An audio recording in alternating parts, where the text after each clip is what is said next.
On this episode, I sit down with some good friends, some great friends, and they are actually my hunting buddies as well. One of them is my brother.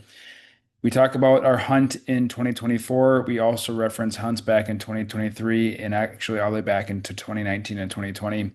And we touch on traveling tips, traveling logistics, sleeping tips. That one's a bit funny. And hunting buddies, choosing good hunting buddies, and a lot of other stuff in between. Elk tactics that we've learned. We are no experts by any means, but the things that we've learned along the way in our few short years of elk hunting. So, a little insight on what the Trench Boi Outfitters is. In 2023, Justin showed up for a hunt. Basically, legit just showed up for a hunt. Nick and I had scouted. I had done 24 miles, 25 miles. Nick and I had done 12 or 13 of those miles together before Justin had gotten there. So we had Justin's food, we had Justin's like cooking stuff. He didn't have to really show up with anything besides his weapon and his clothing. So we joked that we were going to charge him an outfitting fee because of the style of hunt that he was showing up for. He had someone pick him up from an airport, a good friend of ours, pick him up from the airport, brought him up the mountain, dropped him off to us. We had to drive about 45 minutes down the road, and then we drove back to camp. We showed up to camp. We had a bull bugling at camp the night that Justin got in when Nick and I had not seen anything or heard anything for 2.5 days beforehand. So we joked that this was the start of Trench Boi Outfitters. So that's when you hear that later on in the podcast, that is where that is coming from. I hope you guys listen to the full hour and 13 minutes. Hopefully, you guys get a few good laughs. There is a bit of cussing because it is a group podcast with the fellas. There is a bit of laughing, there's a bit of dark humor. So, I hope you guys enjoy the show and welcome, fellas. Yep. I'm gonna introduce everybody here. We got Justin on the top left. Can't cow call worth a shit. Call, Sounds call. like a dead crow. We got Nick in the bottom left. He is a mountain goat that we did find the chink in his armor this last fall. And then we got Drew in the bottom right who wants to know everything and anything about what's going to happen before it ever happens, before he can actually make a step into the wilderness. He's got nothing to say about it. He's not going to say an entire word the whole podcast. Oh my Lord. All right. Why use more So word when less word do trick? less is more. Less is more with him. We're just here to recap the whole 2024. I'm sure we'll dive into 2023 and we'll probably go all the way back to the California bear hunt and the deer hunt because I'm sure there was some experiences talked about that. But what do you want to talk about first?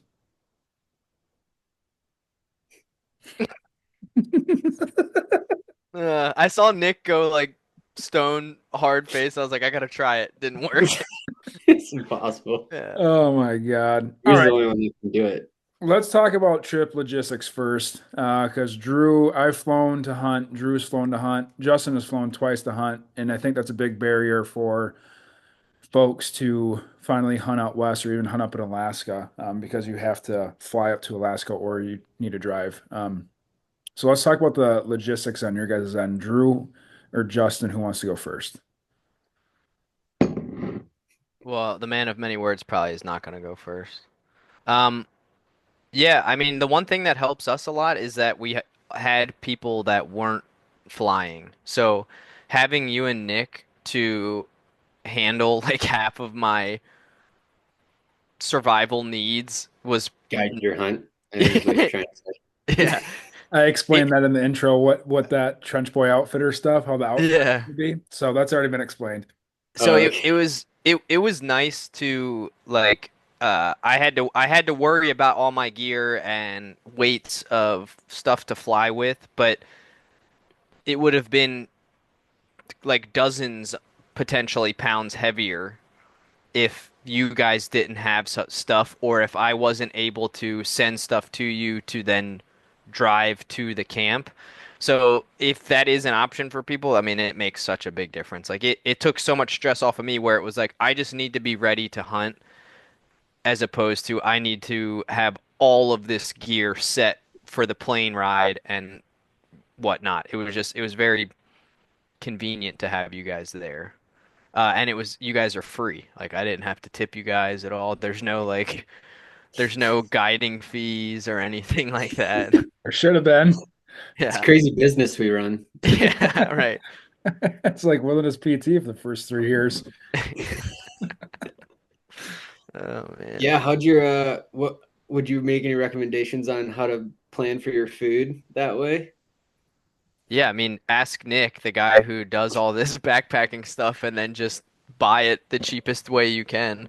I think I asked Nick about a lot of random stuff here and there. Maybe not a lot, but I asked him about random stuff that I'm like I just asked him about a headlamp recently, like what's a good headlamp? And for his food, I was like, what food should I bring? How much? Because the prior year, I tried to rely on Doc Rob here a little bit too much, and we ate dried fruit and nuts in the wilderness, and it was terrible. So, yeah, it's that. I mean, that's a big part of it. As long as you got the food, I mean, you can kind of screw up on a lot of stuff, but you need the energy.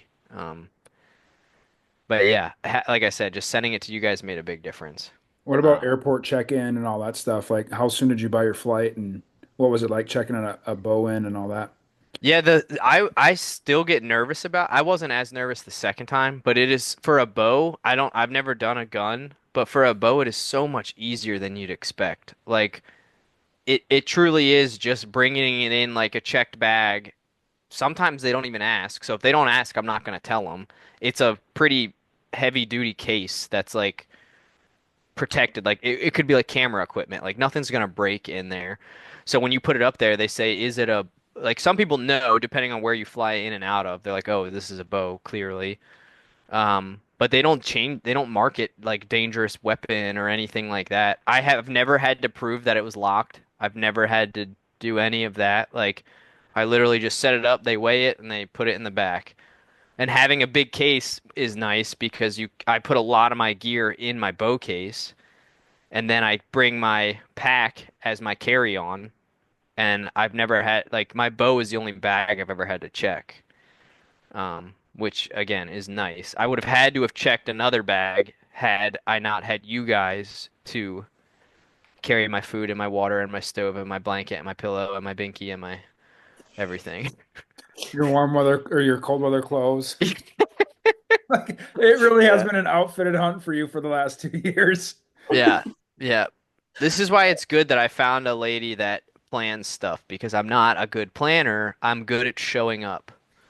But that's about all I can offer you. I can throw some ideas out and I can show up. I don't know how to get them done and I don't know what I'm doing when I get there, but I'll be there and I'll make you laugh a little bit.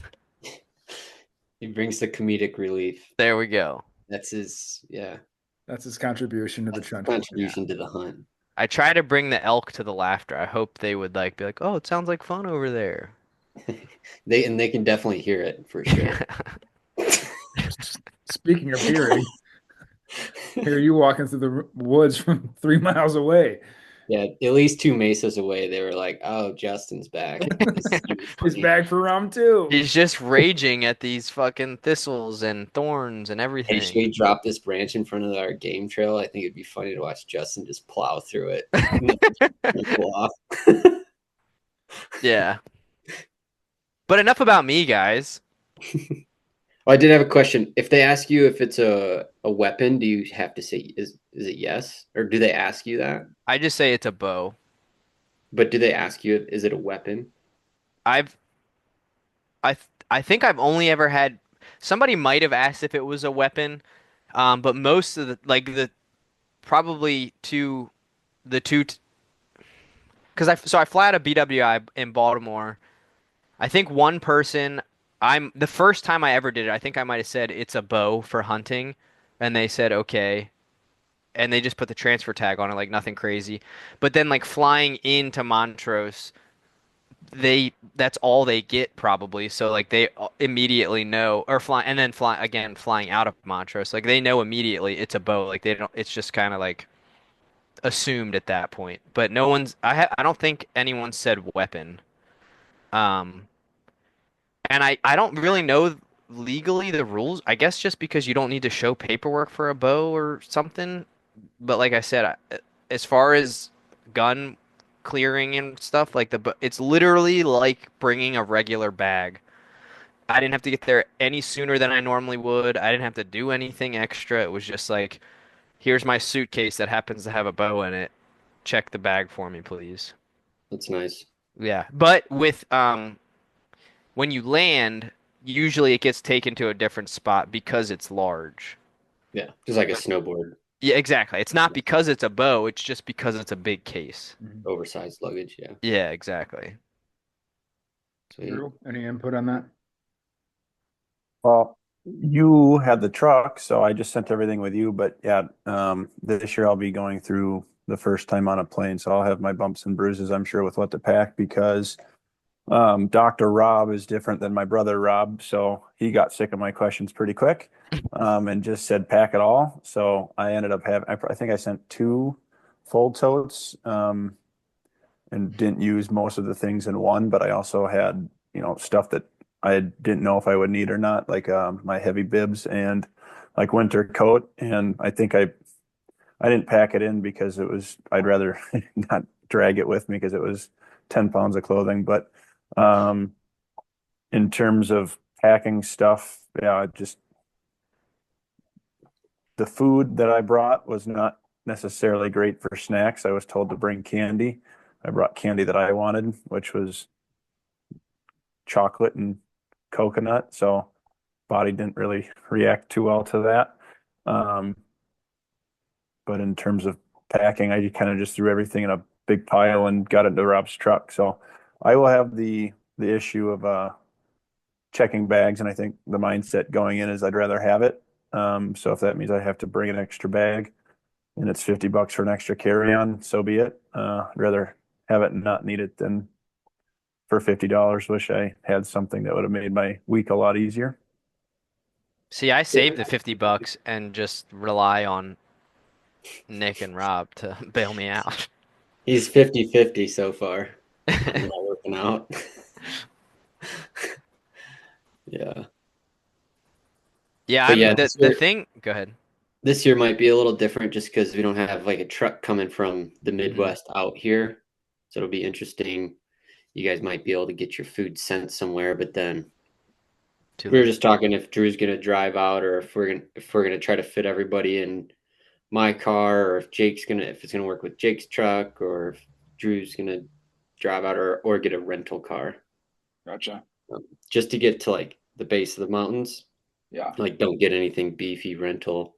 But that way if like people have weird flight times, we can transport people down to that rental car and then they can Yeah. take off to the airport versus driving I think three that's been hours. one thing that's been like we've gotten lucky the last, I mean, I would say the three times that we've gone, California and both times in Colorado, we've somehow lucked out to where logistically we weren't making like no one had to wait an excessively long time at an airport. No one had to like go down and go back the next day to pick people up from the airport. Like somehow the flights and the prices and all that stuff, no one was paying an arm and a leg.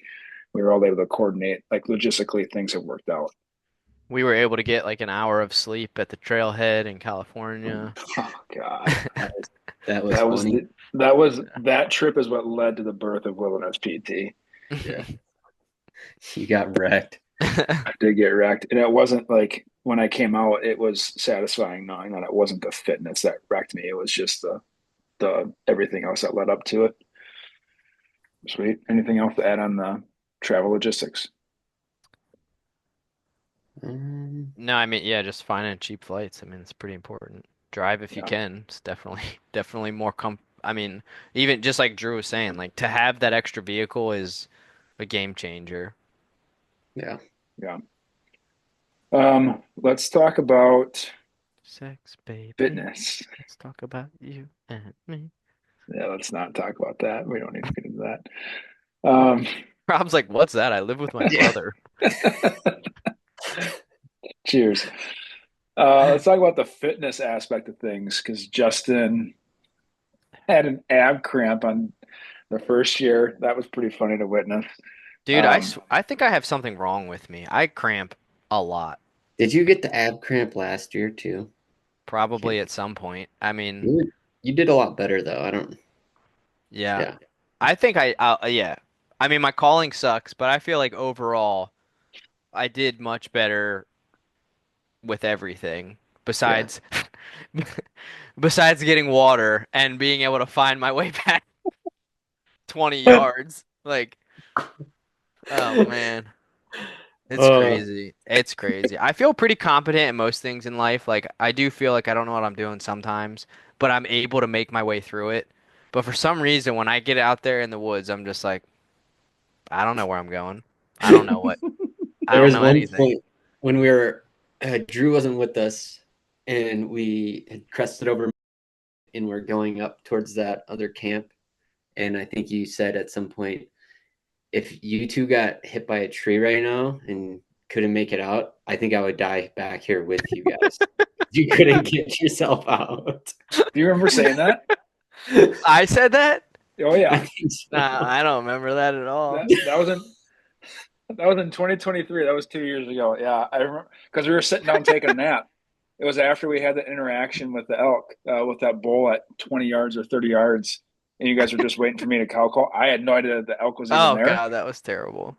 And yeah, we continued on down in the ravine, down in the gulch, and we paused for a nap and a snack. And you're like, "You guys need to get out from underneath that tree because I will not make it out here alive if something happens to you too."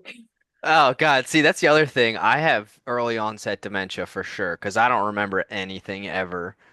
That's hysterical though. That's and Yeah. it's true. I mean, now I could only because I've tracked the hike on my Onyx a few hundred times that we did it, but yeah, I mean I remember the very first one of the first times me and Rob ever went out was like me talking about like I need my woodsmanship needs to be better. Like it's just not good. I struggle with it and it yeah. It's definitely something I need to work on. It's on my to-do list is to work on these fucking maps and be more comfortable with it. Do you But have it goes back access to to that like in Baltimore? Or in say that what'd where you you're say? at? Do you have access to that kind of stuff where you're at, like being out in the woods Not like we did? mountains. Like I mean it's more flat ground, so it wouldn't be as much of like the reading the topo lines, but Sure. still just reading the map would be beneficial. But that's the thing, like I was about to say, like to your point, Nick, like last year, you saying like you can look at the map all you want, but it is such a difference when you're actually looking at it and then being able to translate that to the map. Like Mhm. understanding that's where I can look at the map and be like, okay, this points towards water and this means slope, but then not having that real life reference in my head makes it totally different.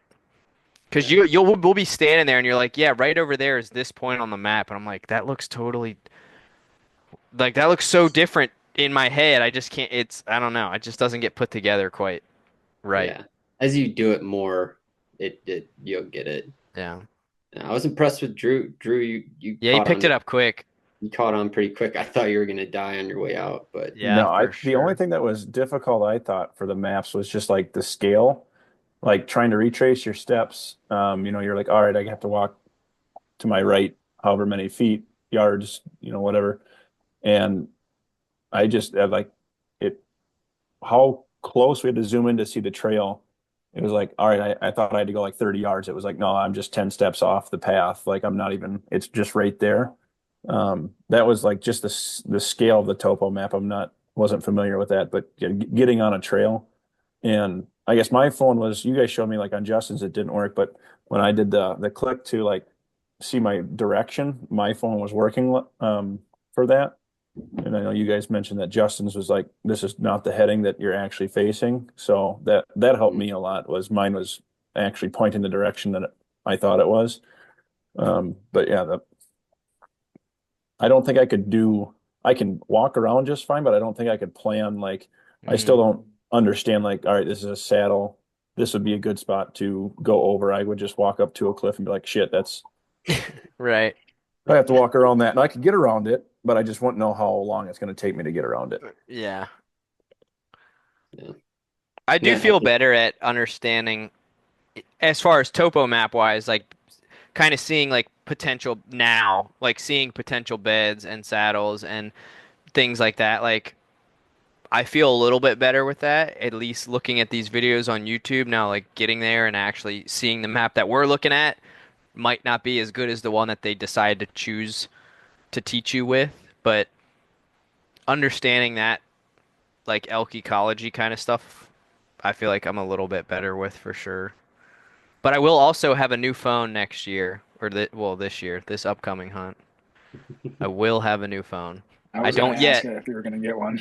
I don't yet. I don't know if you guys will be able to see this one, but it's cracked to shit. Oh yeah, you're screwed. You're And definitely dying back there. yeah, it dies in about 15 minutes. I mean, it's a And rough so one. would you. Exactly. Yeah, what would die first, me or my phone? Yeah. Let's talk to Vegas and see what they say. Yeah. Yeah. Play around with the slope angle shading on the apps. That's a ton of help. Yeah, that I remember you showing that. That was Like you can see that the lines are getting closer together and oh, it's getting steeper, but you can't tell like, oh, that's a cliff. If it's, black purpley, you're not gonna walk down that um or up it. So you need to go around. That usually makes it pretty easy. Did he freeze it? No, he's not frozen. Just being a dingus. Oh, He's man. looking at Drew's face of disgust. That's right. Drew can't handle this. He can't believe he's on this call right now. Yeah. You put it into the Um, universe. you did. Yeah, my bad. Let's talk about elk ecology. Justin brought it up. Let's just the progression from year one to year two. And it was my third year. We can break it down into calling, like the comfort of like knowing what to do. Obviously, we're not elk hunting experts. We haven't even killed an elk yet, but we did have two guys come to full draw, and we've had several encounters. Just hasn't played out. I think one of the more helpful tips we got, what was it? Not last year, but the year before from, I believe, your buddy Dan, right? When we met and we picked Justin up from him. Yep. He said, if you hear a bugle, treat it as an elk. Yeah. As we're hunting in a heavily pressured area where there's a ton of people, people are blowing their horns everywhere, and you just start writing it off as oh, that's just a hunter. Oh, that's a hunter. And instead, treat it as an elk until you prove otherwise. Sometimes it's obvious, but a lot of times we got caught with our pants down. First day hiking in, heard that bugle. It's probably a hunter. We'll cow call at it.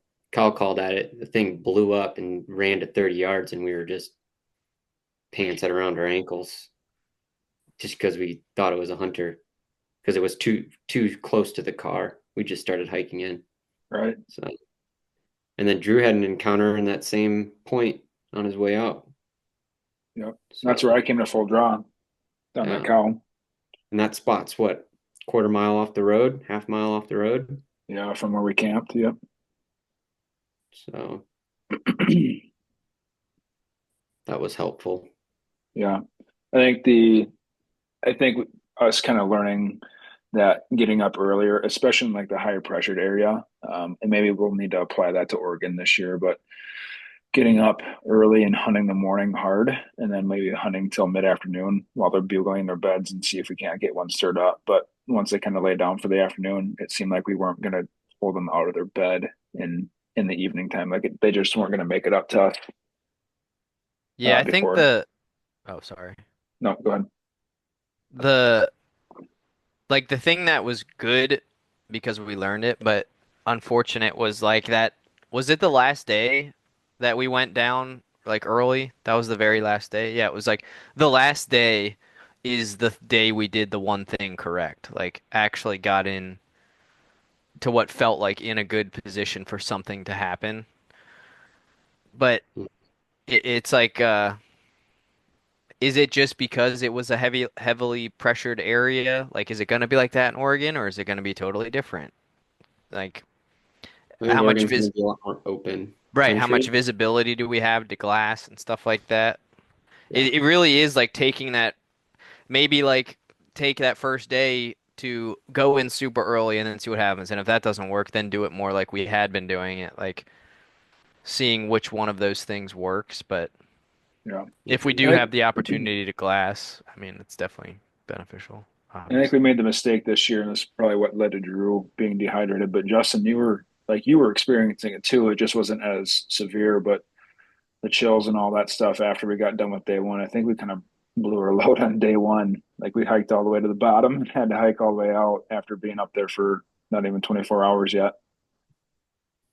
So that was something that I think anybody listening, taking your time, get up there, hang out for the day, give yourself for sure 24 hours of just kind of hanging around camp, maybe hiking around, but nothing crazy, nothing with huge elevation gain and loss. But then after that 36 hours or so, then you can start to hit it. Yeah, totally. And that's where I think breaking up into groups would be nice. Like, the people that are doing this every weekend can go, not necessarily blow their load, but like go do something a little bit more involved than the people that are coming from sea level. And so splitting up strategically that way. And then as the hunt develops, then the flatlanders start getting more involved in the thick of it. Yeah. I can That's only it. imagine how much further Jake and Nick would get from us. Like, if it was like, all right, us three, and then Jake and Nick, and it's like, we're gonna start here and then end up over here. Like, how much further ahead they would be at the end of day one. Like, average distance traveled would just be like unbelievable. I mean, I don't know if that matters though, because you and Drew have horseshoes stuck so far up your ass that I think we would Seriously, still kill an elk. I would probably see an elk after you guys left. I would just be Yeah, at camp. they 100%. would push it back to you for sure. Hmm. Yeah. That's a good point. What's Yeah, that? that was an interesting scare with Drew on that first day packing in. On I think everyone would agree, a relatively easy hike in. Like, I think you could do that right now off the couch, no problem hike.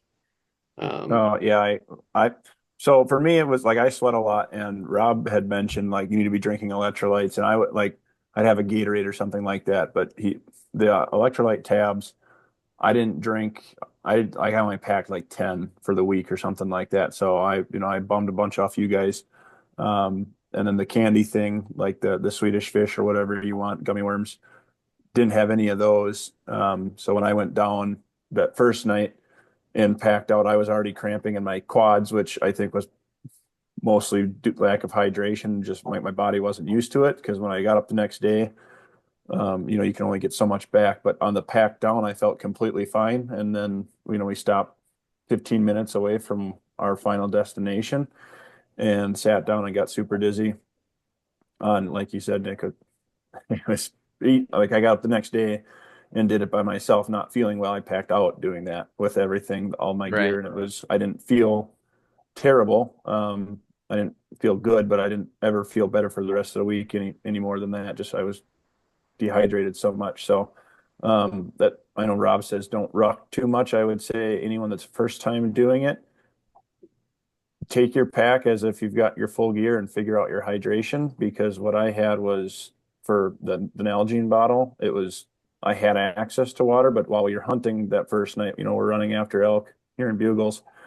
It's just not convenient to stop and pull something out of your waistband. And I didn't have a good setup for that. So I just wasn't prioritizing drinking and then getting the pack off, grabbing the dromedary to fill up my water bottle. It was just inconvenient for 3 hours of relatively intense hiking around for my first time out there.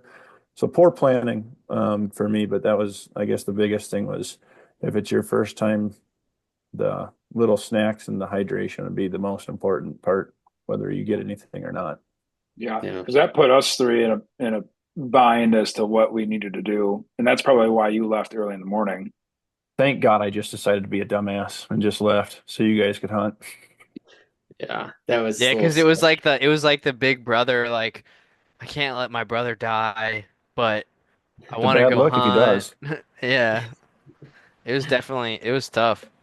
And Yeah. it was hard too, like I know I was, at least I can't speak for Nick, but like sitting there like if it was my brother, like I don't know. It's not my brother, so I don't know how I would react. Like I'd like to think I'd be like, "Oh, he's okay. I trust he can make it out." But then at the same time, it's like, how sick could he actually be right now? Like we didn't really know how bad it was, and luckily it wasn't that bad, but In it hindsight, had to be tough. Yeah, yeah, exactly. It's the 2020 perspective. Yeah, and and I, like I would not have gone down the hill in hindsight because it was certainly nothing to do with elevation. I just needed to rehydrate. I drank a gallon of water on the way down, and I don't think I pissed for like 16 hours. I was just so That's dehydrated. crazy. Yeah, that's and that's what I wild. was getting at is like a hindsight picture of like a differential diagnosis part of it was, yeah, we all thought you were altitude sick, and all you needed to do is drop altitude, and you'd feel fine. And little did we know you hadn't peed for however long, and you've been chugging water, and you look at that, and you're like, oh, it's probably on a dehydrated because you weren't really tanking worse as you're staying at elevation. And 10K, I think we're at like 9 or 10K, isn't really that threatening of an altitude for serious illness, it sounds like. But it can definitely make you feel the elements and lead to other. Uh, but yeah, if you would have just sat at camp and just drank water for the day, you probably would have been fine the next day.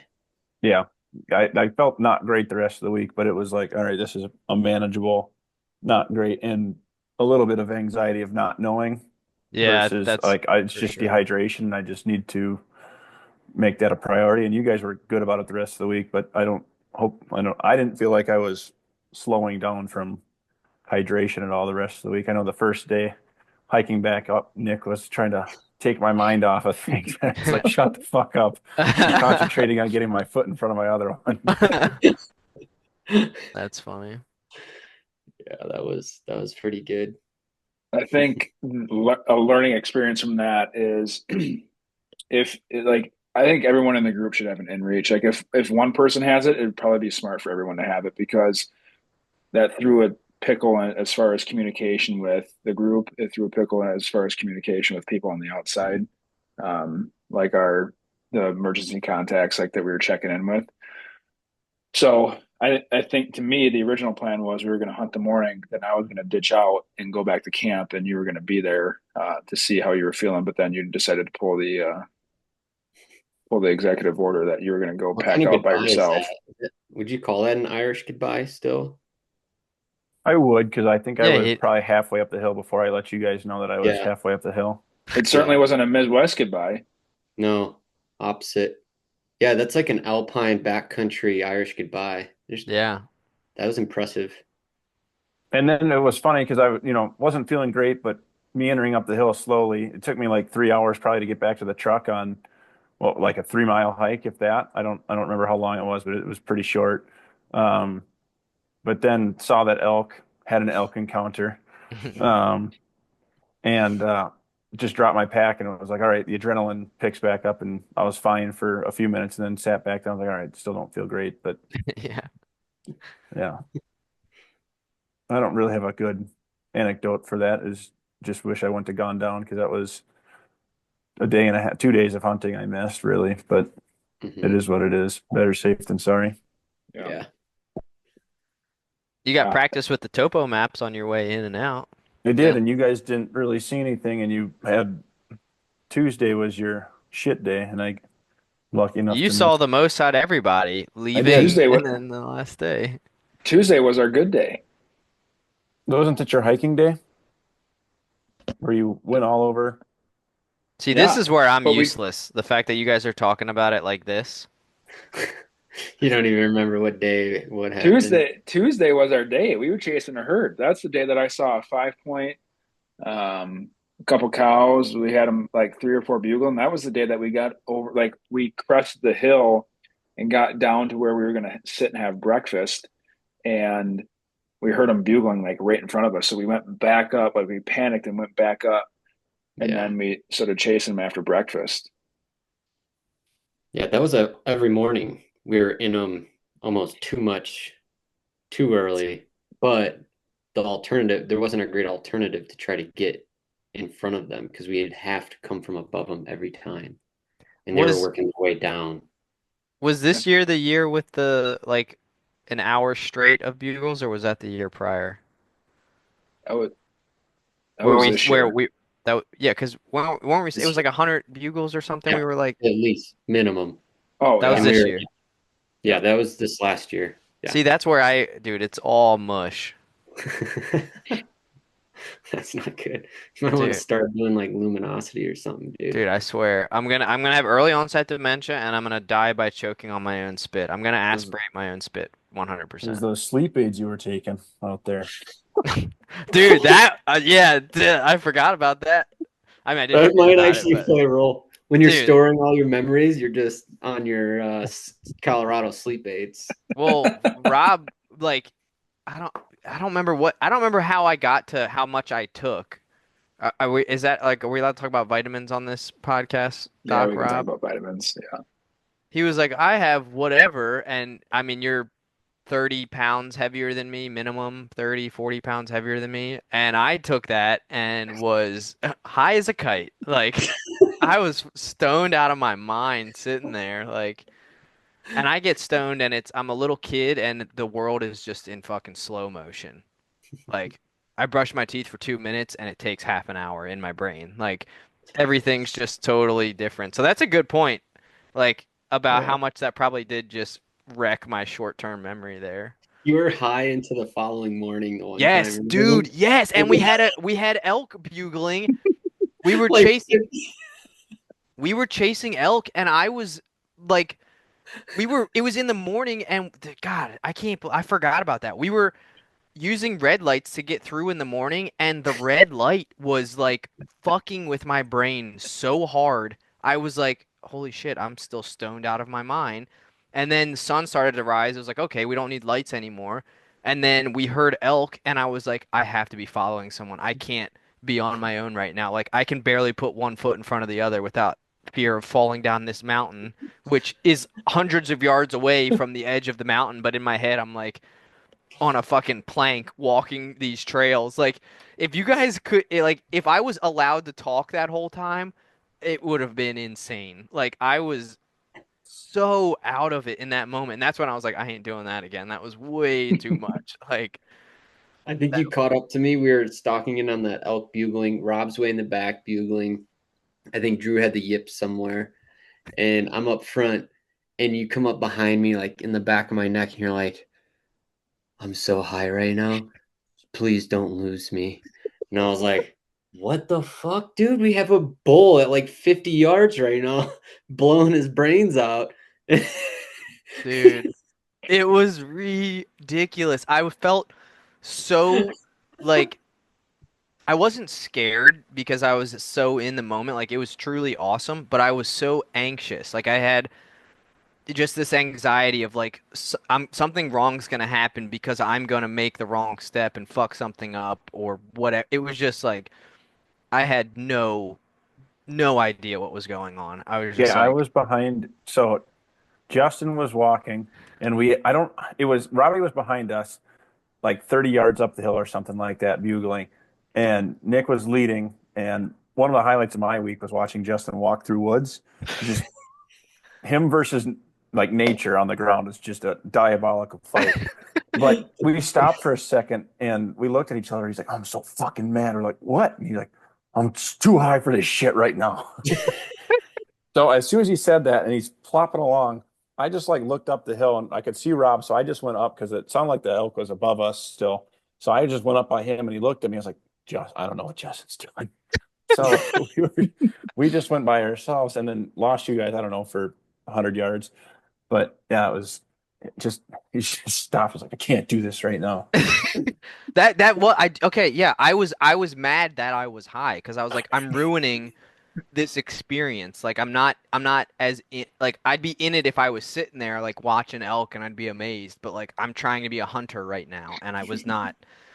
It was definitely like a learning experience. I think it is good to have stuff like that, maybe to sleep if you need it, but you shouldn't be getting high. Like, it was, So I and had no my goal idea. wasn't to get high. It wasn't to be stoned. It was just Right. Well, there's two things that kind of led to that because I didn't know like they when I bought it, I bought two different things. It was CBN And then because they said that was going to help me stay asleep. And then I bought another thing. It was like Delta 8 or something. I'm not well versed in the freaking like cannabis and all that stuff. They just told me if you take this, you will test positive on a drug test. I didn't know that it was going to be like you're going to get stoned if you take too much of this. I didn't know it was like a basically the cousin of marijuana.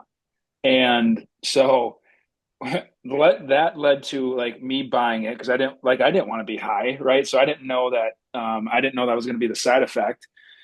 Certainly helped you fall asleep.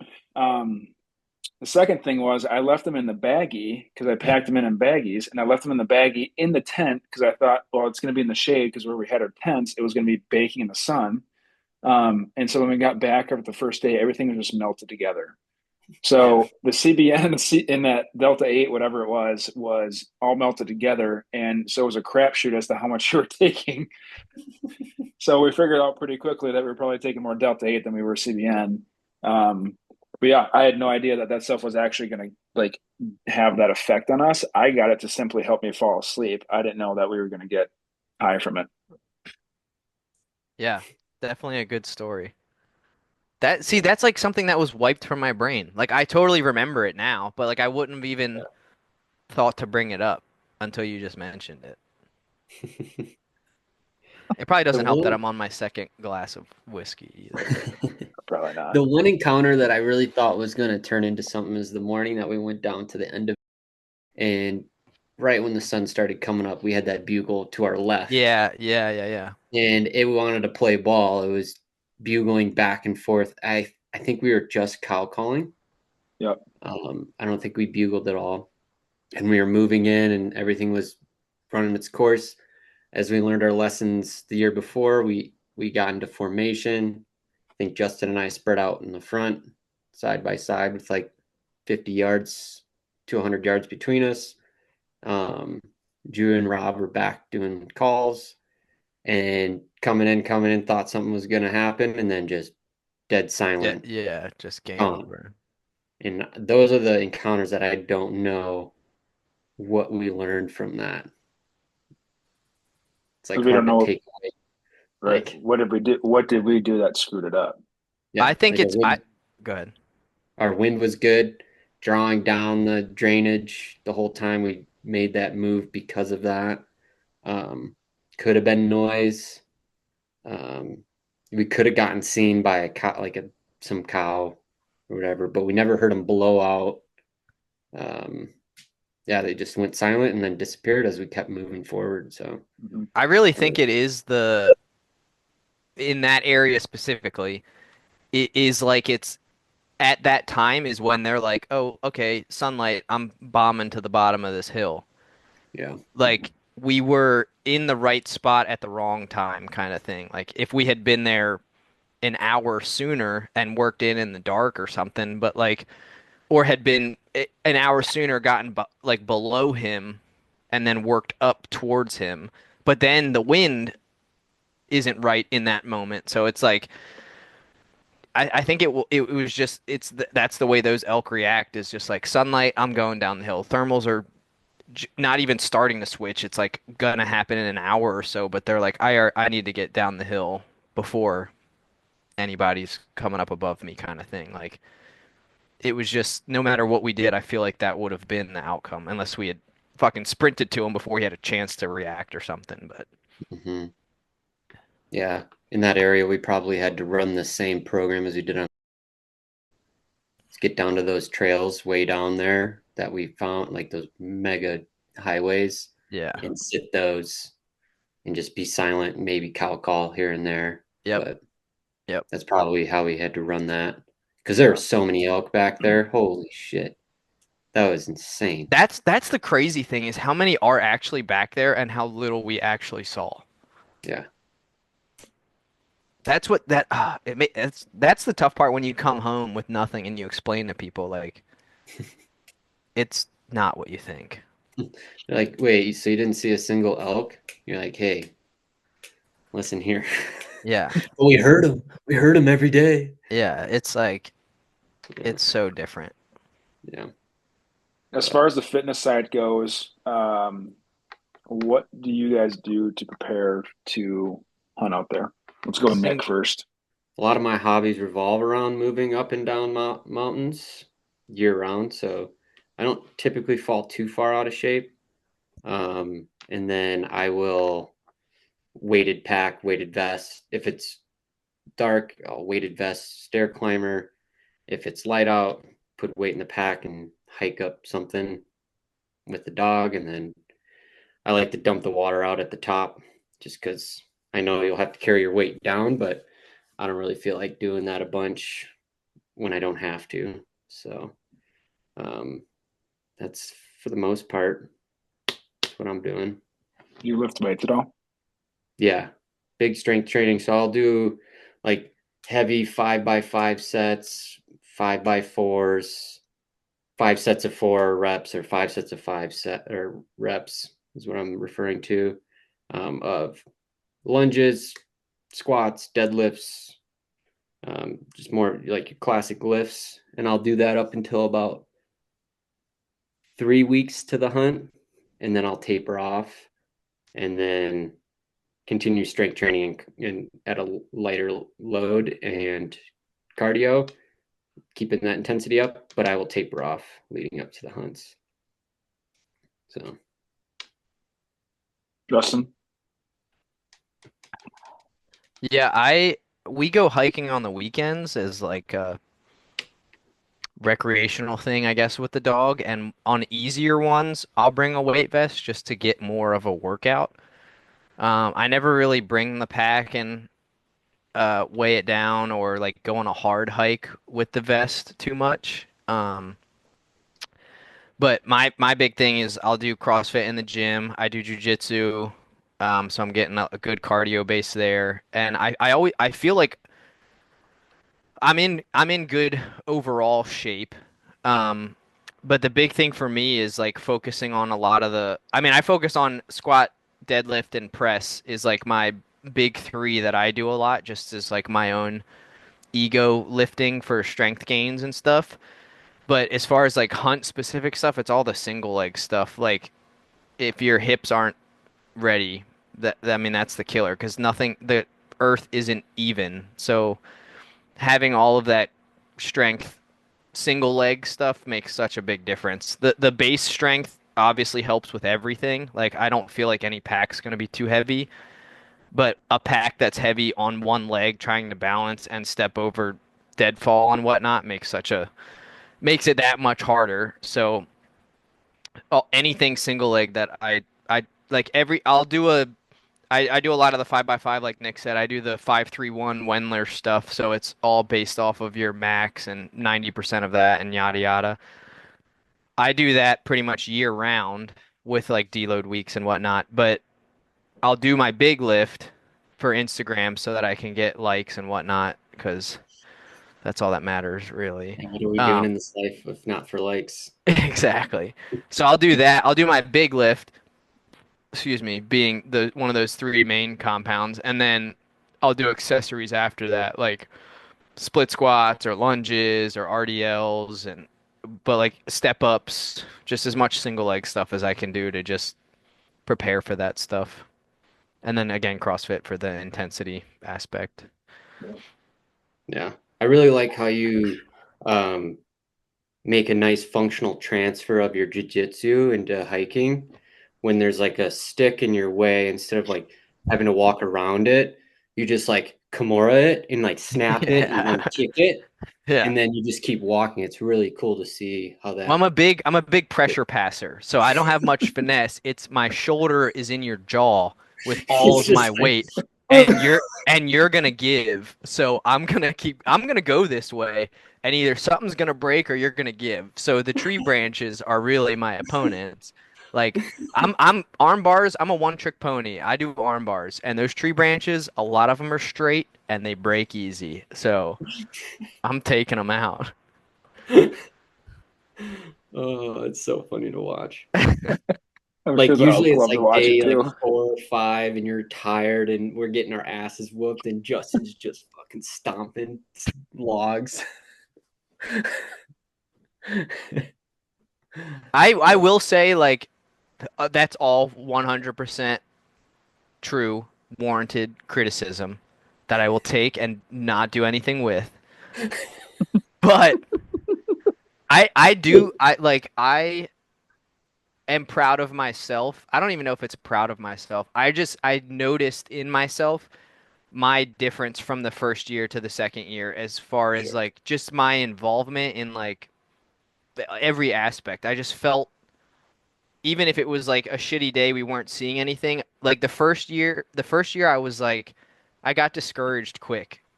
And then this year I knew what to expect, so I was like I'm ready. Like 100% of the time I'm hunting and to me hunting is just sprinting through the woods making all the noise, but like my I felt like my mindset switched a whole lot for this second year. Still need to work on all of the other stuff, but I felt like I had a much better. I was ready to go whenever we needed to go and yada yada. I just need to work on the execution part. I'm an idea guy. I'm not an action guy. I had the idea right. I just didn't know what to do when I had the idea. Drew, fitness. Hmm. Yeah, last year it was just get as much pounds off the carcass as possible. So I was just doing cardio. Um, Being obese, body weight, just walking around every day was pretty much a workout for the legs. But this year I've been changing my schedule to just wake up early and that's it. I haven't started lifting yet, but that's coming. Um, Other than, yeah, Robbie's got a program I haven't followed, but I don't want to be in the same situation I was in last year. So I got to get started on that. Outside of the dehydration thing, I thought you did better than I was anticipating you doing. I think I broke myself down enough that, and Robbie probably didn't have many positive things to say about my fitness either, that the bar was so low, it would have been hard to go under it. Um, But I even but think after your fallout, leaving and coming back, you fucking crushed it. Yeah. I- like if you had maintained that, what you did after you came back, if that was you the whole week, I would have been impressed. But the fact that that was you after coming back from feeling like shit, it was like I didn't expect it at all. Like it was, I thought you did a great job with that. Well, how much weight did you lose to go on the hunt? Because that, like, you changed, your lifestyle was trash. Like, yeah, it we had was some not doctor's good. orders and things, but I, I think it was just like 60 some pounds. And then I lost another, like, I actually didn't lose any weight out there based on when I left getting on the scale to when I got back. But like I just committed to eating healthy last year. The Freddy's or whatever it was the first fast food I'd eaten the entire year, which for Buddies me was left. pretty impressive. But which was disappointing because that, like, in terms of meals I was excited for, it was fine. It made me feel like shit for the flight home the next day. But yeah, it was like 65 pounds and I lost another like 10 or so after I got back and Damn. then put like 25 or so on over the winter, unfortunately. So that's what I was doing was like not realistically sustainable for long term. Um, but I'm a lot better off starting this year than where I was last year. So I think just build on that. And yeah, the lifting, Rob and I did a little mini event for ourselves and another buddy the other weekend. And within minutes, my quads were starting to cramp. And then as the day went on, they got better. But I looked down, I was like, I need to start squatting. So I did some squats over the weekend and hurt my back because I overloaded myself. So we just gotta get back into her. Yeah. Yeah, I think the fitness part for this upcoming year is going to be more than it has been the last 2 years. We're going to be in a lot more open country. We're going to be able to move a lot more efficient and farther and faster versus like in Colorado where we were hunting, it was like dive to the bottom, sit there, and then the challenging part was almost more psychological than it was physical, trying to get through the brush and bushwhacking and all that stuff, which we'll probably have to do in this spot that we're going to, but I don't know if we'll do nearly as much. We'll be able to cruise around, but we'll be able to see elk 2 drainages over on something and be like, all right, Let's see if we can Right. go after them, Right. and we'll Yeah. have that option. Like versus the mesas that we were hunting, they cliffed out, so it was like, well, we can't get over there. So Yeah. You have to hunt that mesa. If you choose to yeah, hunt that mesa for the day, that's where you're gonna hunt for the day. yeah, yep, I will say that was the thickness of the terrain that we were in. I think you guys, I had built it up so much based on conversations with you going into it. It was not as thick, I guess, as I was thinking it was going to be. Obviously, it was still thick, and that was the other thing was that last morning, and this had the wind to do with it. But um, when you guys were bugling, and where I was sitting, where I saw that elk, couldn't have been more than 100 yards away, and I did not hear you guys make a peep the whole time. So even when it was like we kind of said around like 9 o'clock, let's get up and move, you guys bugled at me like, "Hey, where are you at?" Because I was a few minutes late. I couldn't hear anything at all. So I think if you are hearing stuff, at least where we're at, where we're going this year, like you said, it's gonna be a lot more open. But if you're hearing stuff like that, it's probably a lot closer than what you think it is. Um, I don't yeah, like it. It was just like, oh shit, they're right on us, and we can't see them. But you just gotta kind of hunker down there, I think. yeah. We moved a lot more efficiently this last year in the brush than we did the year before. Partially because we had a lot of the trails figured out and whatnot, and we had made some pretty big mistakes the year before. Um, but yeah, we still got into some thick stuff this past year. That was Yeah. pretty annoying. I think we were better at following the elk trails too down there. Yeah. Yeah. So, um, So I sent how, that. go ahead. Go Nope, ahead. go ahead. Nope, go ahead. I sent that Cliff Gray video to everybody. Did anyone get a chance to watch that?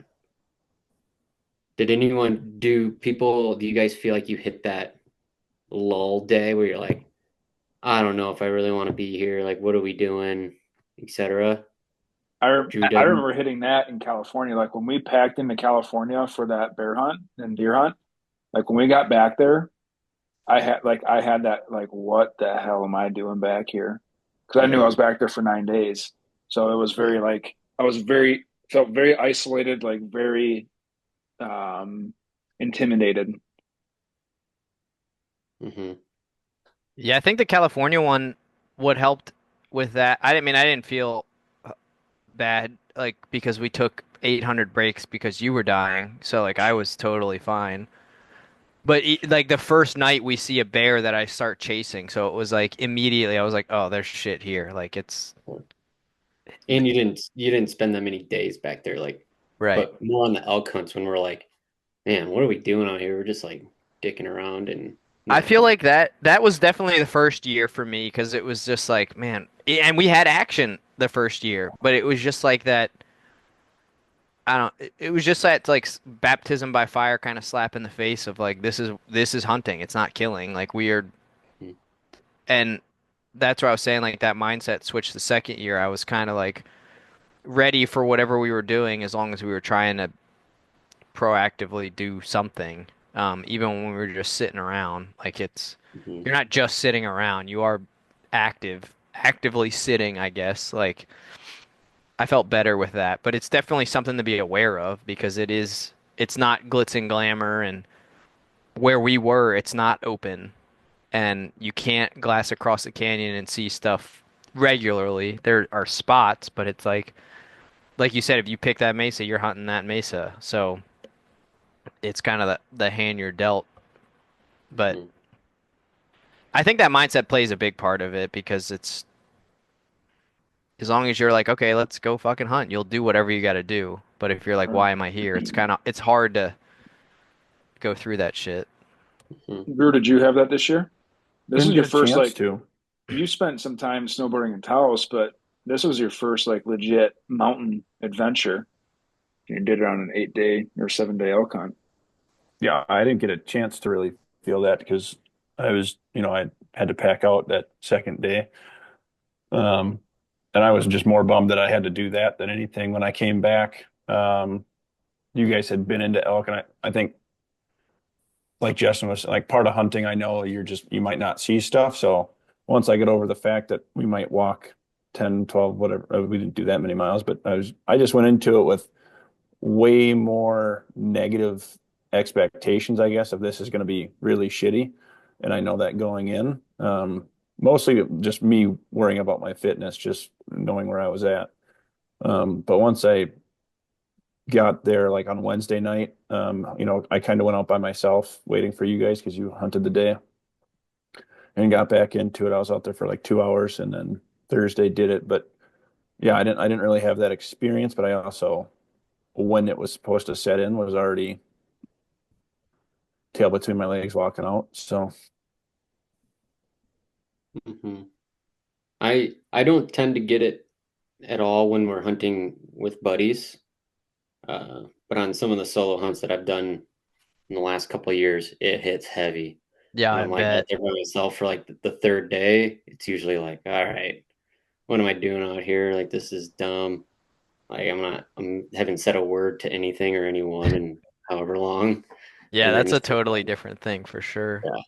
But hunting with the crew is super fun, and if you have good crew, I think it uh, mitigates that feeling because even when things are not going well, you're still having fun. So you're like, it's I'm glad we're out here. I wouldn't want to be anywhere else.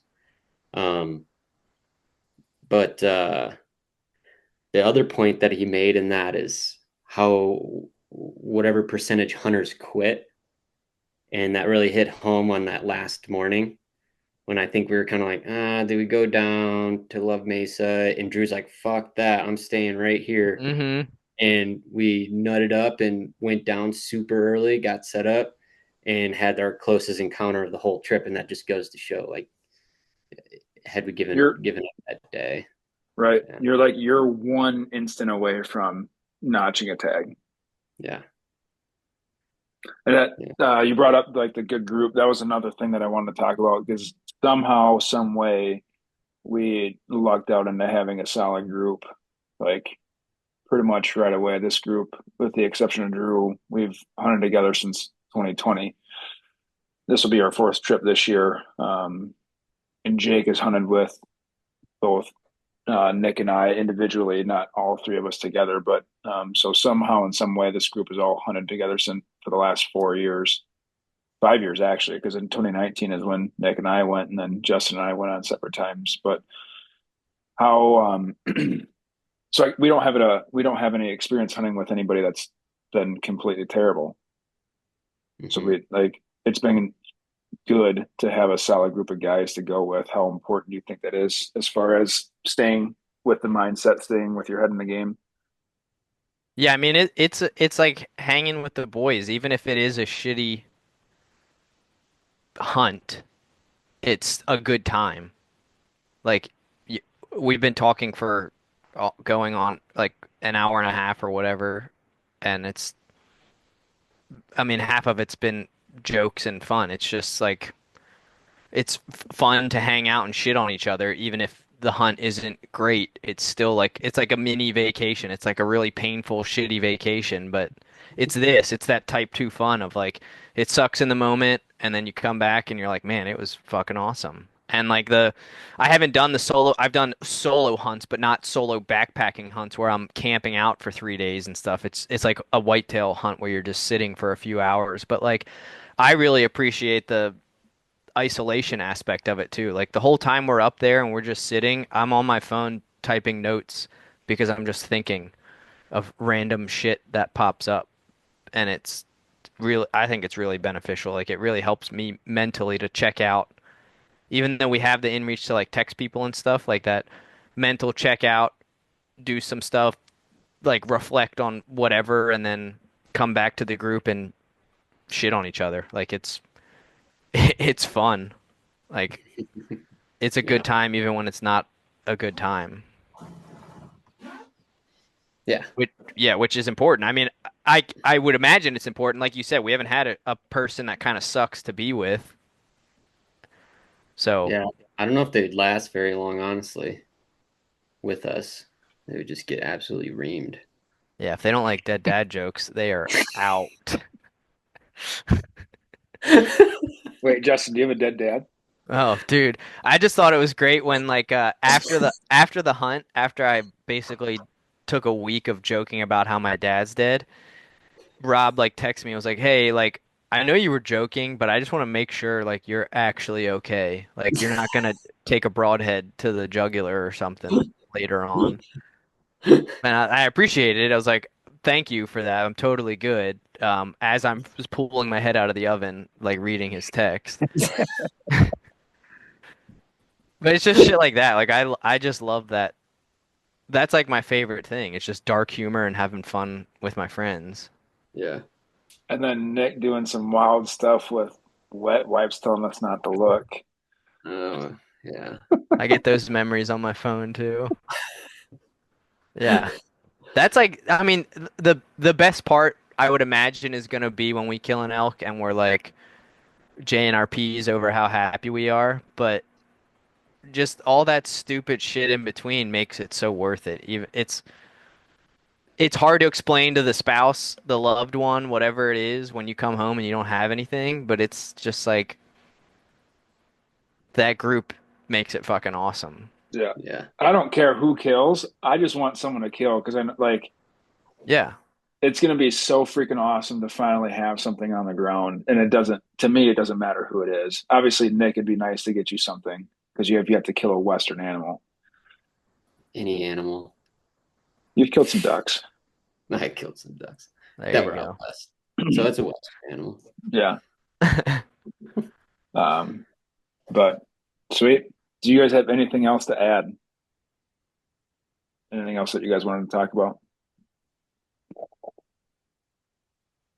I mean, I'm excited for this year. Yeah. I'm excited and I'm anxious. Excited because it's something new, but the same reason I'm anxious. Like it it's gonna be fun to try new terrain and what he was saying about how open it's gonna be is cool. It's gonna be cool to kind of see how we can play off of that. But it was like we put 2 years in and essentially on the last day we kind of learned what we needed to do, and now it's like, all right, we're going somewhere else. Now we got to start that process over. And Yeah. it's like how many I would imagine we're going to take what we learn and be like, okay, well, say we can't glass them, and it's like, all right, let's bomb down here, see what happens. Nothing happens. All right, let's stay up top. All right, let's glass. So it'll be like a quicker, the learning curve, I feel like, will be much quicker because of our experience. We'll have a better idea of what they might be doing. We'll have more cow callers because your boy has been practicing. Let's hear it. It'll cut off in the Zoom. You won't be able to hear it. I've tried with Rob a few times, and it's honestly, I'm not even joking. It's because turkey season starts on Friday here. I've been practicing my turkey calls for a few weeks, and it literally just the placement of the reed in my mouth made all the difference. Like I was just doing it wrong the whole time and getting too much spit and air flow and whatnot, and now like understanding where it needs to be. It's like I'm not gonna say I'm great, but like I'm gonna start practicing bugles once the time comes. Like I will be much more prepared in that aspect. Like relatively confident that I can help a little bit. So Yeah. Sweet. yeah, I'm just What excited. I just like to give it a try. Like just to keep fucking learning it and hopefully get something. Yeah. what clicked for you? Because we were telling you the reed placement was wrong. Like we tried telling you to seat it back further in your mouth, but like what clicked for you with the turkey calls that was not clicking when we were trying to do that on the So fly? I watched a few videos and one guy literally brought out like those old chompers that you would have as a kid. He took one of those and was like, "This is where you put the reed," and it was like a good few centimeters back from where I had it. And then another one I listened to was like, "When you do this, if you hear like that, like kind of air and spit kind of like bubbling up, there's too much space." And so like now I'm comfortable with correcting that. Like understanding that was my issue, not that I wasn't putting enough tongue pressure or like I had all the tongue pressure, I had the diaphragm going, but I was almost like pushing the reed out of my mouth as opposed to it being stuck, me blowing air Through it. through the reed. Yeah. So like it just it came down to just the position, but it made all the difference. Like being able to just throw it in and be ready right away. There's no like first like like real ugly call. It's like I'm immediately on what I need to be on. Get and like I can get that high pitch now. Like it's not like you guys are always like you need to go higher, you need to go higher.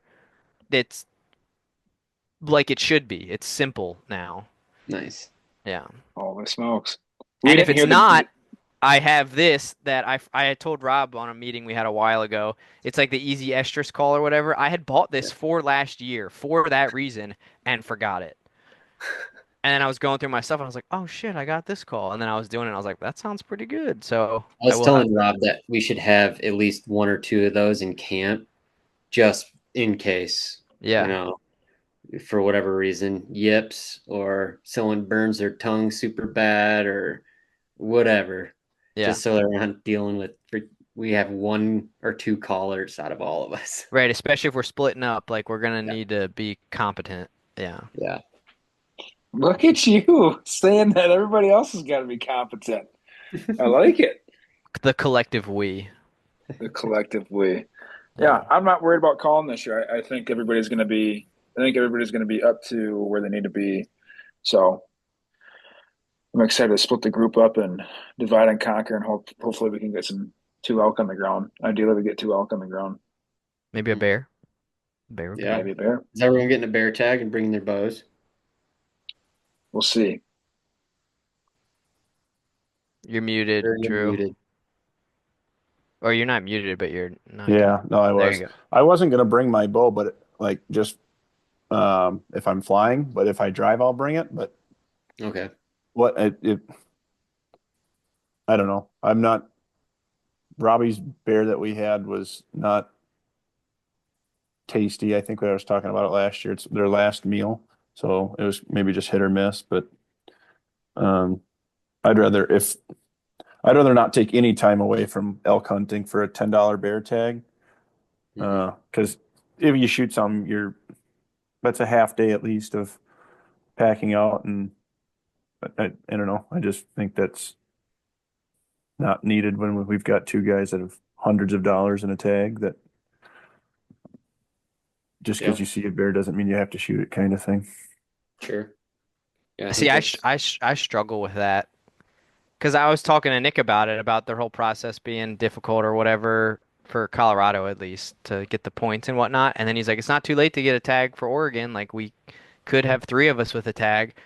And I'm just going back and forth constantly because I don't want to spend this money to go out there and not feel like I'm hunting. Like, sure, you're hunting, making calls and whatnot, but in my head, it's like I need to know that I have an opportunity to shoot something if it arises. Not something might be in front of me, but I got to be like, hey, Nick, hmm like and yeah, it's just it's hard mentally, but like financially, I mean, it's just to me, it's hard to justify taking this much time off of work, telling Ashley like, hey, I'm gonna be gone for 9 days, but I'm not actually hunting. I'm assisting in a you're hunt. going on a hunt, Yeah.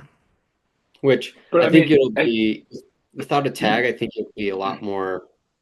One, you'll be able to call, and two, I think we're going to be doing a lot more glassing this year than we definitely more than what we'd been doing in Colorado. So, especially like middays, which brings up the point. Do you have a tripod? Yeah. Okay, that would be something to bring this year. yeah. I think, but two, I mean, the folks who don't have a tag, like even if you don't have your bow, like you're going to be focused. It's a team effort. Like I think we've kind of realized that too, especially with the deer and the bear that we killed in California. It's a team effort to get that thing cut up and packed out and all that stuff. Like everybody's going to have their role. So just because you don't have a tag in your hand doesn't necessarily mean that you're completely out of it. But like if it's a mentality thing and you have to have your bow in your hand because you like and you want a tag in your pocket, buy a freaking bear tag so that way you're mentally in it. Yeah, I think that's what I'm gonna do. Like, yeah. Yeah, if you Use pull the trigger on getting the elk tag too, I think you have until it's 15th of May. May 15th. Yeah. yeah. So you can make that decision last minute. I'll just give you the party ID. I don't think it matters one way or another this year or next year. Um, other than we would have a little bit more information for next year. That's my big thing is just getting that info. Yeah. But there's also talk of maybe going back to Colorado, like back to that same zone Robbie and I were talking about in Colorado. It's like we put all that time in, like you were saying, do we go back there if this zone doesn't really pan out to what we want it to be? Yeah. And yeah, but or We've got here. options, I think, for short-term stays between Oregon and Colorado. I think we have options for the next couple of years if Yeah. things like life circumstances work out to where we're still going every year, which it would be fun to do some sort of hunt every year. Yeah, Yeah. as long as you get me and Nick out to the grocery store at some point. Brand new stands setting up out there. I'm gonna be. It's I Yeah. got I got my it's set. gonna be Trench Boi Outfitters, but in Wisconsin. Yeah. That'd be hilarious. Flat Boy Outfitters, more Yeah. like it. I Yeah. I'll got bring you down to my the trenches. It would be a really fun time to do that. It'd be a yeah. lot different, but it'd be a good time. Yeah, that'd have to I can be. hang I out with think that could them. be like a November thing, Yeah. end of October, early November. Yeah. I might do that. I might be back for Thanksgiving, so We'll see what life brings. You might be hunting there, and I won't be there. oh yeah. Yeah, I'll be around. All right. So, all right, I'm Alaska. gonna end this. I guess is there anything else that you guys want to talk about on the podcast? Check out No? Wilderness Fitness Institute. Oh, Wi-Fi. Wi-Fi Wi-Fi. fizzy. All right, thanks, fellas, for hopping on. Wi-Fi. Yeah.